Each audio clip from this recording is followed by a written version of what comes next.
Hey guys, what's up? It's me, Cujo, here with your Battlefield 1 tips and tricks for the Assault class. I'm going to go over some of the basics that have helped me reach my level 10 class to unlock all of those fancy looking guns that you see other guys do, as well as show you guys how to do it quickly and with less headache. First and foremost, what everybody needs to understand is Battlefield is a squad-based game. If you're going to sit here and lone wolf it and think that kills is what's going to advance you faster, you are incorrect. You not only have to do kills, but you have to do your job that is for your specific class. So assault classes are mainly going to go over after heavy artillery, as well as break down tanks and stationary weapons. Let's jump over to our loadouts here. First, you want to pay attention to the weapons. My best piece of advice for you would be to use a gun that works best for you. Each gun has its own particular recoil, reload speed, as well as rate of fire and rounds that it fires. Not only that, but you need to pay attention to the damage drop on the lower right hand corner. Depending on how close or far away you are, is going to maximize how many rounds it takes to down an enemy. So if an enemy is really far away, I wouldn't even bother trying to mow that enemy down. I would wait till they get closer within that damage drop radius where you can maximize rounds per clip. The same rule applies to your sidearms as well. So my best piece of advice, like I said before, pick a weapon that you're used to using that you feel comfortable with and let the good times roll. Another thing that you need to understand about the assault class is that you're going to maximize points based off of what gadgets you use. I personally like to use the rocket gun as well as the anti-tank grenade just because of the fact that the rocket gun allows me to gain some distance away from tank enemies, as well as the ability to use it on the foot soldiers. Remember, your gadgets give you points towards your assault class.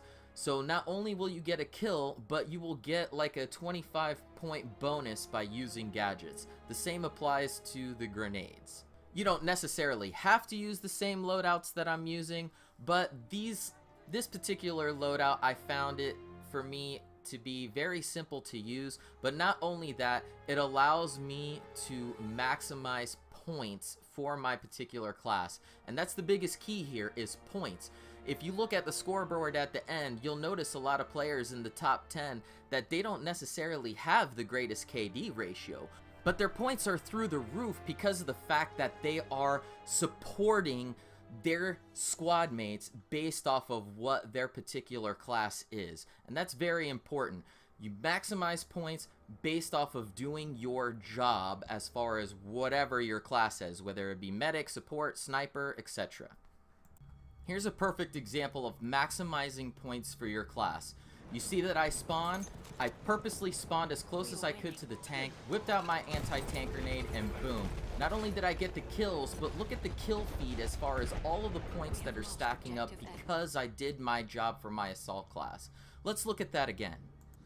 I spawned, whipped out my anti-tank grenade, I see the heavy armor, toss it, boom, the kill feed explodes with points, and now all of that goes towards my assault class. Here's another example of stacking points. I'm trying to capture Delta, and I have enemies on here. I see that there's a tank, I pull out my rocket gun and take a shot. Notice how that shot ricocheted off of the side, and the reason for that is because I ended up shooting the tank at an angle. One thing that you guys need to make sure when using rocket gun or projectile explosives, especially when you're shooting at tanks, is that you want to hit them on the flat sides of the tank. If you guys shoot the tank at any particular angle, the bullet is going to ricochet, and it's going to lower the amount of points that you get for applying damage to tanks. Let's take a look at that again. I'm bum rushing the Delta, trying to get Delta capture points. I get off, I notice that there's a stalemate in Delta, boom, I look at the tank, I line up my shot, notice the ricochet, it bounces off, my tank damage is at 13 points. Take a look at that. Now that I get a shot on the far side, my damage bonus goes up because I hit the flat side surface of the tank. I get a bonus 150 points for disabling, and I'm just stacking points here towards my assault class. You'll know when you ricochet a tank because there'll be a sound indicator, and then this poor noob just ends up eating it from my gun. All of those points stack to my assault class, and I'm just maximizing points. Granted, I'm not getting kills, I'm not getting flag caps, I'm maximizing points for my particular class. I'm going to show you an example now showing why your KD ratio makes no difference whatsoever on how you fall on the list. I just took a shot on the heavy with the rocket gun, did 60 some odd damage. For some reason that shot misses, and then I'm going to get the knife here. Alright, I just got the knife, I'm coming into respawn. I'm going to try to spawn on Echo, but the spawn is denied because my guy ends up dying here. He's under fire. So, because that's going on, I'm moving over to Bravo where there's a little bit of action, and then there's a tank icon there. You guys want to gravitate to wherever the heavies are, because it doesn't matter if you die, it doesn't matter if you get kills on enemies.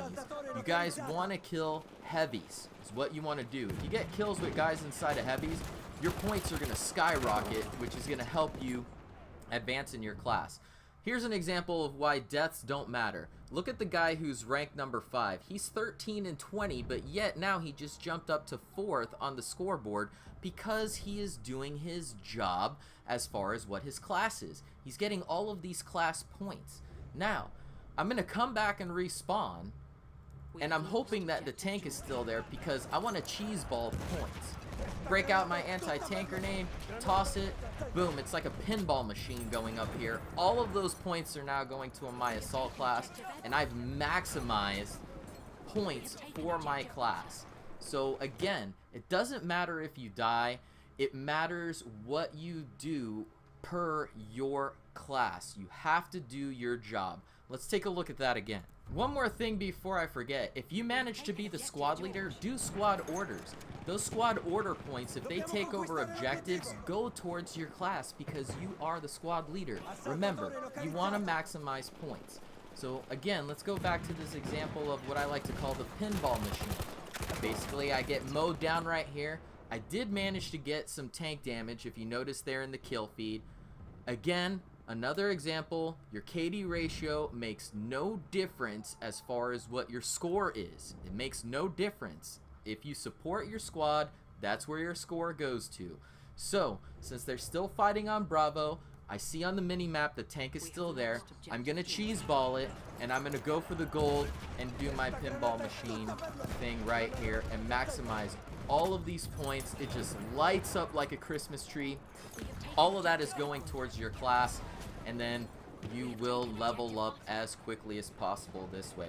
Guys, I really appreciate you guys for taking a moment to watch this. I hope that these tips will help you guys out along the way to get your level 10 and unlock all of those fantastic gadgets and weapons that the assault class has. My name is Cujo, PTFO or GTFO. I'm out.